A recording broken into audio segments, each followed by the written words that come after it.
medicine Buddha, and as a healer, as a Buddha, we take refuge in medicine Buddha as an example. We walk on the footsteps of medicine Buddha. So medicine Buddha is actually same as a Shakyamuni Buddha, and you can say emanation of Shakyamuni Buddha. There are 8 medicine Buddhas. One of them is Shakyamuni Buddha. This afternoon, after lunch, I will translate for you a brief history of medicine Buddha, the healing history, how it was taught, how it began and goes back at the time of Shakyamuni Buddha. Buddha Shakyamuni himself taught the medicine Buddha Sutra, and I will read and comment and translate for you, explain that this is very, I think this is very good, it is helpful. And so we take refuge to medicine Buddha as a teacher and healer and example, follow the footsteps of medicine Buddha. We also take refuge to Dharma, the teaching of medicine Buddha, the sutra, we take refuge to sutra, to the teaching, and we take refuge to the healing methods, and we take refuge to the healing modalities. So that's actually the real refuge, and because we read the sutra and read the commentary of the sutra, and then study the methods and healing modalities. And medicine Buddha Sutra was taught by the Buddha, and then Sutra was written down long time ago, and back in India, originally they write down on palm leaves, and you cut down the palm leaves, dry them, and then stuck them, and then write with the ink, and that's how it started, the scriptures.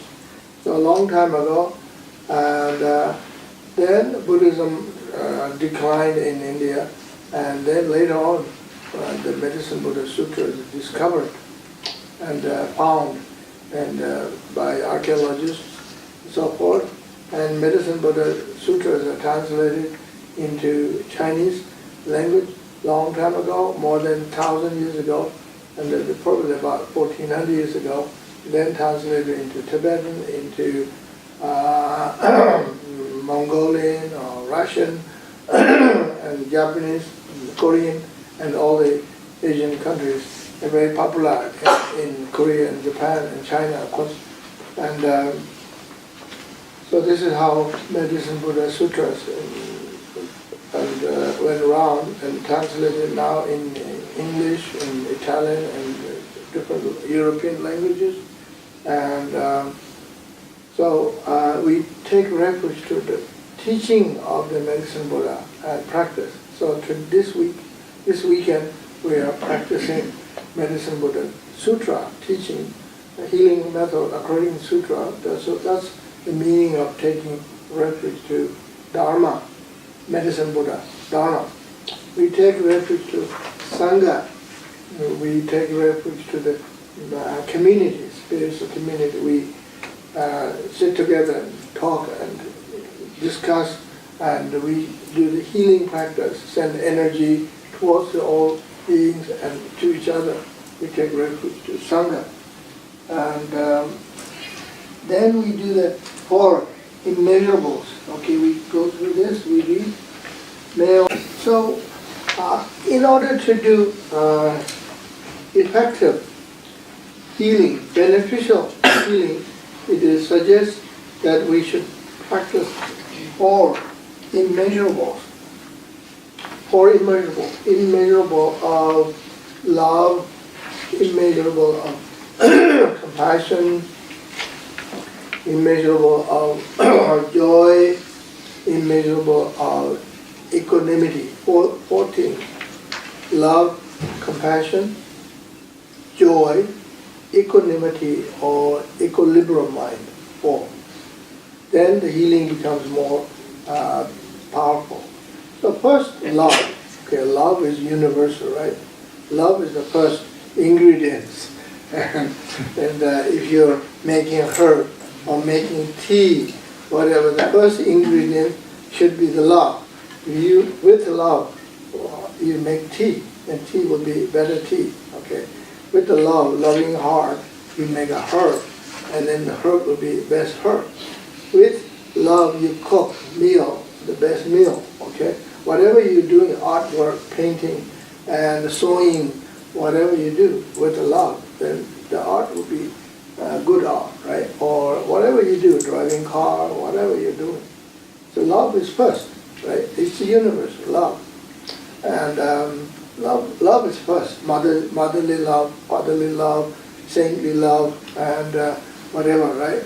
And everybody has love. We all have love deep in our heart. Not us, or not only us, human beings, animals, birds, insects, they have love. They love their offspring, love their babies, and love their parents, and as a community, right? The trees also love another tree. And herbs, plants, they have symbiotic relationship. They all support each other and grow together. And they die for the purpose of the future plants and, like building the soil. And because it's all sort of love, right? And it sounds a little bit funny, but when I say trees love trees, sounds a little bit wishy-washy kind of thing. And you might think it's like flower children idea, and rainbow ideas, and that kind of new agey ideas. But actually, it is a good idea. It doesn't matter what idea it is, and because it's not wishy-washy actually, and it is how it is, and there is a love everywhere. You see, and we call the love without intention, without idea. It's just natural love and unconditioned love. Okay? Like the warmness that comes from the sun. And it's kind of like a love, right? And we say in the sutras, your love should be unconditioned, unintentional, without thinking, just natural acting, right? Like the sun, the warmness coming from the sun. Sun does not have a motivation or intention. It's just naturally providing this beautiful light and warmness. Like the water has the same kind of quality. Even the space has the same kind of quality, because how can we move around or do things without space, right? And fresh air. We need space and fresh air. That's why we go out, get some fresh air. We need space. That's why we're trying to move somewhere where there's more space. Why so many people come to Canada now? Many people are immigrating to Canada because they need space. Other places too crowded, too congested, and not healthy. That's why everybody trying to get to Canada, legally or illegally, whatever. And I came to Canada 1981 to join my sister, my family. Also, I like Canada because same reason, space, lots of space, and mountains in British Columbia and Alberta and so forth, forest. And this is how I came. I feel always very fortunate. I'm so grateful to Canada, our land, new land, and So we need space, and space itself is very kind, and this is what the sutra said. You should appreciate. First, cultivate love. Okay, we call immeasurable love. Immeasurable love. Why it is called immeasurable here? We also call limitless, four limitless or four immeasurable. So there's different ways we call immeasurable. Okay, first, the attitude of love is kind of immeasurable. It is actually the merit, the virtues and the merit, or in other words, the good karma of love is immeasurable, has no measure, no limit. It's huge. And that's why we call it immeasurable. And also the object of love is immeasurable. When you say, may I become Buddha for the sake of all sentient beings, or you say the word ye, may all beings have health and cause of health. May all beings have good health and cause of good health. That's love, loving attitude, right? So you say the word, may all sentient beings. So, and that's limitless. Sentient beings are limitless. Who are the sentient beings, right? Think about who are sentient beings. We're not talking about only two-legged people like us. There are four-leggeds, and some sentient beings have many legs, and some sentient beings have no legs, like worms, and fish, and so forth. Different kinds of sentient beings. And limited. Sentient being, what's a sentient being? So insects, and worms, and mosquitoes, and even bacteria, and parasites, all of them sentient beings. And what it means, like, we have a debate in the Buddhist monastery school, right? What is the definition of sentient being? Okay. Some they say, oh, whoever, whichever has a consciousness, that's sentient being. And or we say some object, whatever has consciousness, is his or her own and consciousness, and with willpower, and that thing can move by itself, like the worms. Worms move, right? You don't see their eyes and ears and nose and so forth, but they move. They have feelings, they have sensitivity. They don't want hurt, they want comfort, they want warmness, they want food. They're worms, right?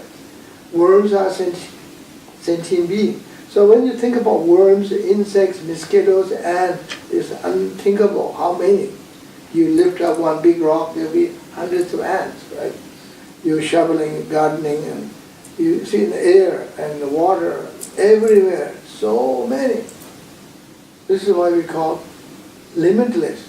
It's no limit. So imagine if you cultivate love towards to all sentient beings, even you're just sitting in a cushion, not doing anything.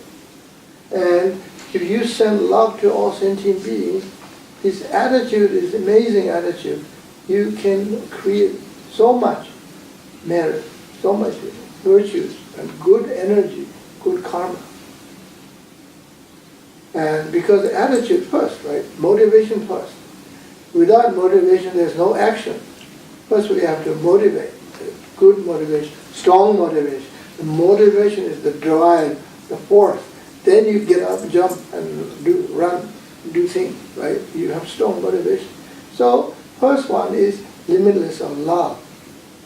As the object is limitless, merit is limitless. Likewise, next immeasurable is compassion. Here, the word, may all beings be free of illness, sickness, cause of them. In other words, may all beings free of suffering and cause of suffering. So the compassion, the attitude of compassion is about concerning about illness, pain, suffering, about it. You first think, first idea, first thought, that interest in your mind, occurring in your mind, that, okay, I see suffering. I see my suffering, pain, and so forth. I see other people suffering. There's so many sentient beings suffering. So, may I wish to eliminate the suffering of all sentient beings, and I wish to eliminate cause of suffering and pain of all sentient beings, whatever I can, right? I know I can't fix everybody's problems, but the thought is important, the thought that counts, right? Then, after the generating the compassion, then I do something, whatever I can. And whatever I do, it counts, it affects It affects the whole world.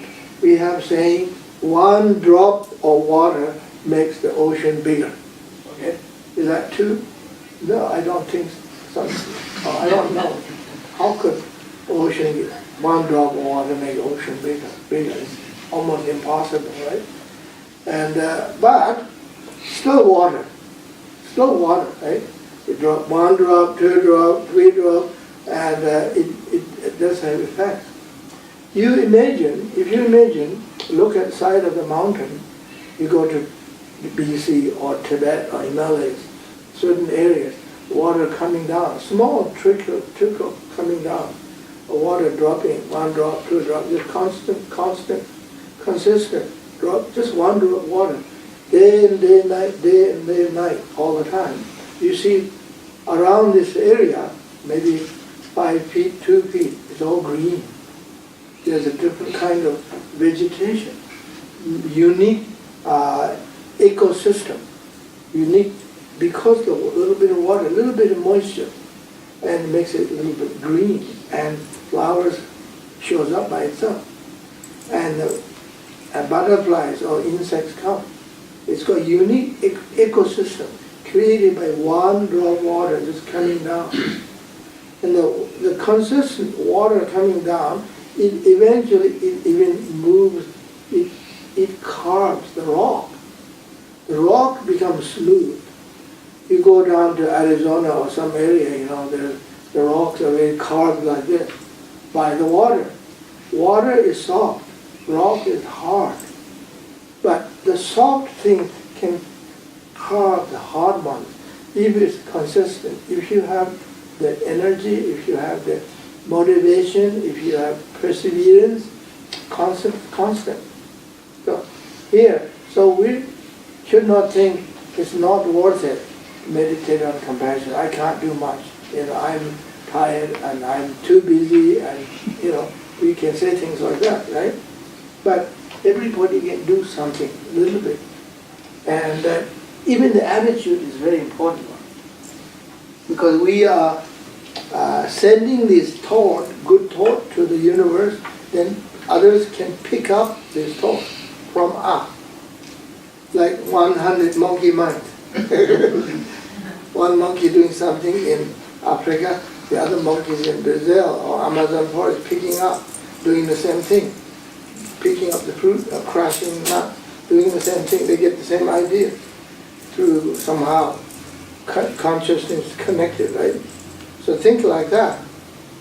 You see, and if we're sitting here meditating, and then some other people, group of people in Poland or Ukraine or somewhere doing the same thing. I'm sure lots of places this weekend doing medicine Buddha healing practice. So same time, because the medicine Buddha is popular one in China or Taiwan or Mongolia or somewhere in Africa, like people doing the medicine Buddha practice. So you see Buddhist centers everywhere. Now Buddhism is growing in Eastern Europe, like Poland and Russia and so forth. And so, because we're all connected, right? So meditate on compassion, limitless of compassion. And then the third limb practice is joy. So compassion and joy. Compassion is a universal spiritual practice. Essence of all the spiritual practice. Essence of Buddha's teaching. Essence of teaching of Jesus. Essence of teaching of all the Hindu and so on. All the essence of compassion. Same essence. And this is the second limb practice or limitless practice. And third one is joy. Okay, so now limitless joy. So when we do spiritual practice and meditation, it generates joy. Okay, joy is, I believe personally, joy is important to generate joy. Joy is the opposite of sorrow, sadness, right? You have a joy and sadness. So we don't want to be sad all the time. We don't even want sadness. We want happiness. We want joy. So So in order to have a good health and healing practice, to do healing practice, we have to have joy inside, and we have to be joyful. And in order to heal somebody else, to give healing blessing, we have to have joy. Spiritual people should be more joyful, shouldn't be sad. I shouldn't walk around with guilt and fear. And a spiritual person or religious person should not walk around with so much guilt and fear and so forth. Then how can you help if you have so much guilt yourself and you have sadness? You can see the face, right? And so you see, how can he help me? He himself is sad. I can't be happy sitting next to this fellow, and I feel more sad. We're all sitting together and crying, and all feel guilty or whatever, right? And so you have to sit with a joyful person, and you have to be joyful, and but it's not easy to be joyful, right? Because the world situation, you see, some people feel guilty being joyful. Everybody's suffering. I can't be joyful here. I can't be happy. I don't want to be happy. I want to be martyr, and I want to do something, hurt myself, hurt others. Hurt myself in order to help others, and whatever. And you should be hurt yourself in order to do something good for others. And everybody's become kind of martyrs, right? But that's not the Buddhist way. The Buddhist way is peaceful, joyful liberation, and joyful living, joyful action, joyfully. So here we call, joy. So not easy to be joyful, right? So now, how do we make it ourselves? The question is, how do we make ourselves feel joyful, and how we make ourselves, others joyful? The first we have to recognize there is a good reason and logic. Why we should be joyful, or in other words, thankful, grateful, and gratitude for others. Right? In Buddhism we say we have obtained precious human rebirth. Okay, we're human beings. We got precious human rebirth. Of course, everybody's life is precious, right? And the animals and so forth. But we have more opportunity than others. We have a language, we have psychology, we have philosophy, we have tools, and we have opportunity to practice spirituality. And there are 7 billion people on this earth. I'm not sure the numbers, but that's what I hear, 7 billion. That's a lot of people, right? And you think about how many people have a spiritual practice, do spiritual practice. How many people have a chance to do spiritual practice? Many people don't have a spiritual practice, no chance.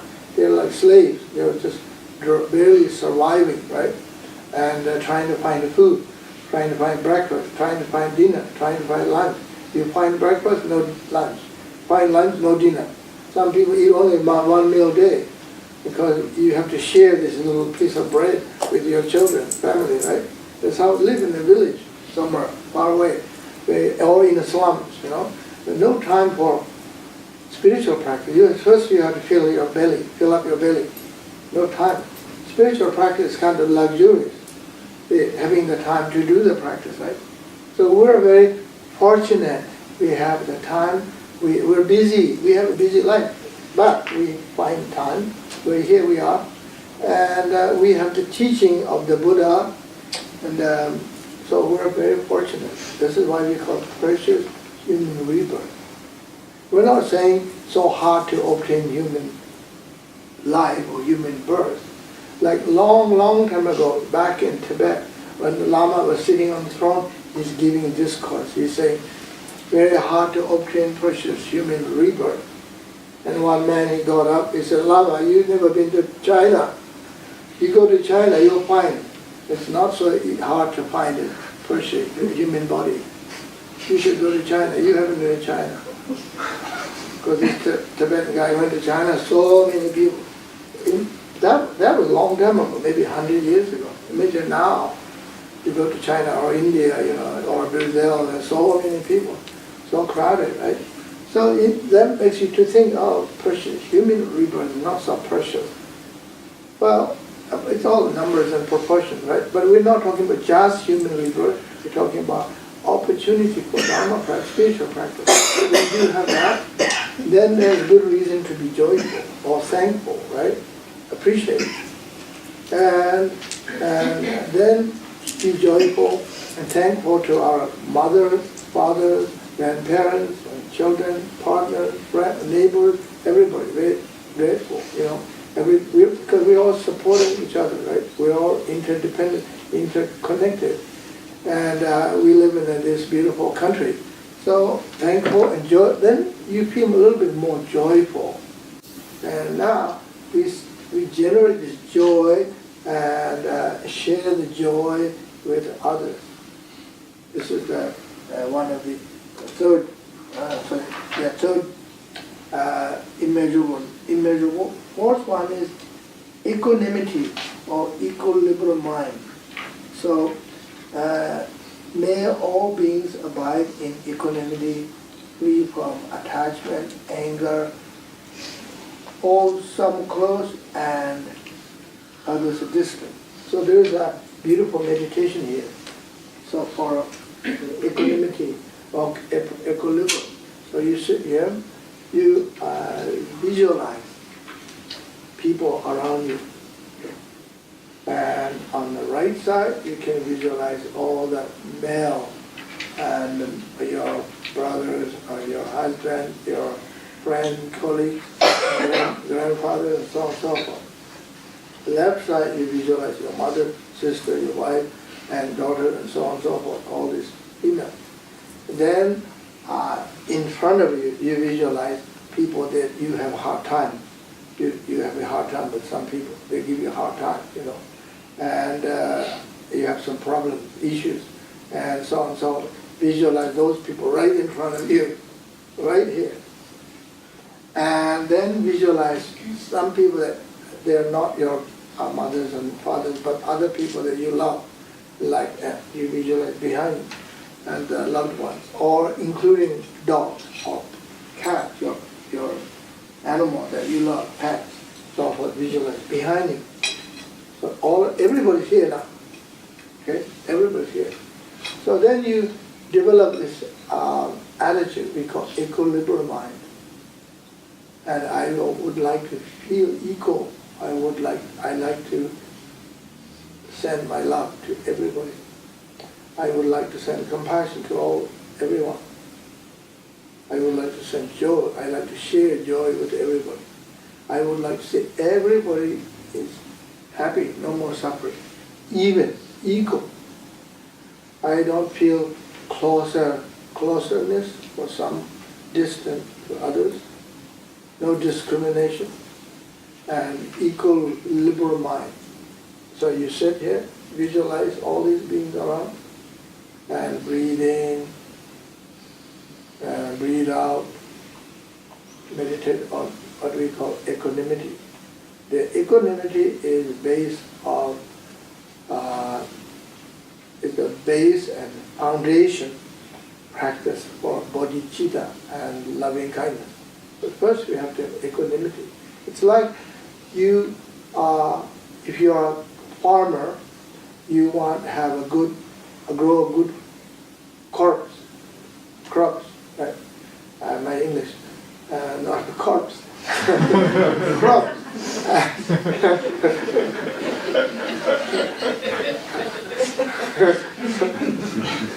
Good crops, good farm, okay. And pronunciation is difficult, even after speaking or learning English so many years, still a little bit difficult pronunciation, a different language. So you want to have a good farm, but to have a good farm, you have to have a good soil, good surface, right? So you run machine, tractors, or bring good soil, nice, equal, even, right? And then you spray the seed. That's the same idea we call merit field. in Tibetan word, in Buddhist term, we call merit field. So in order to create merit and virtue, you have to field, right?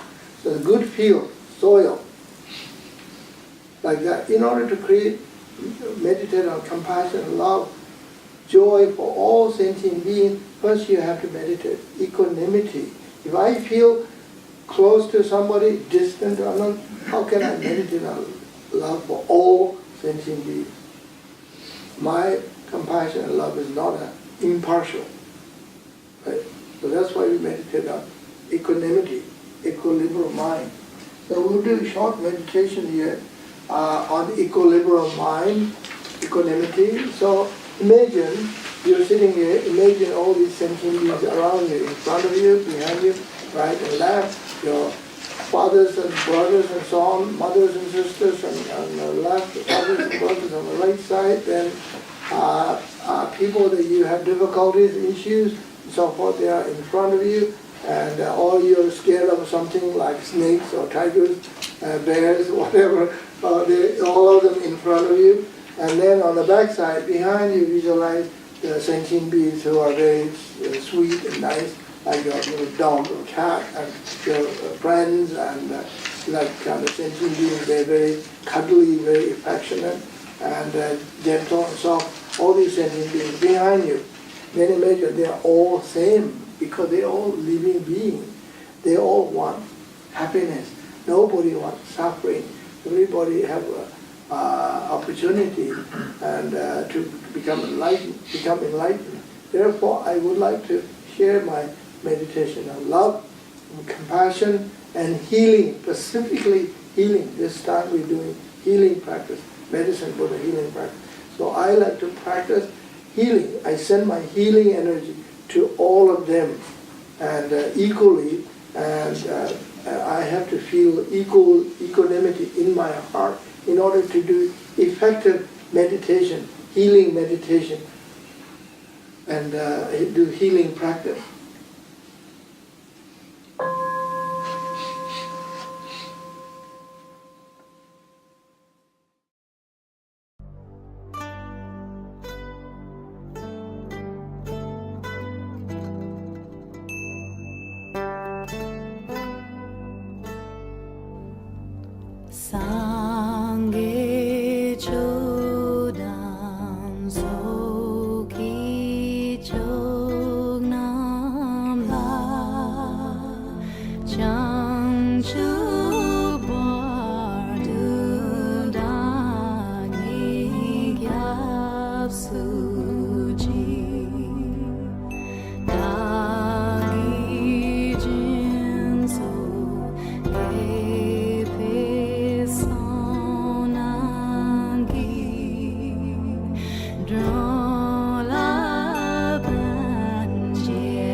May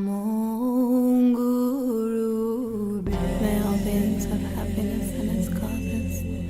Namo Buddhaya. May they never have suffering or its causes.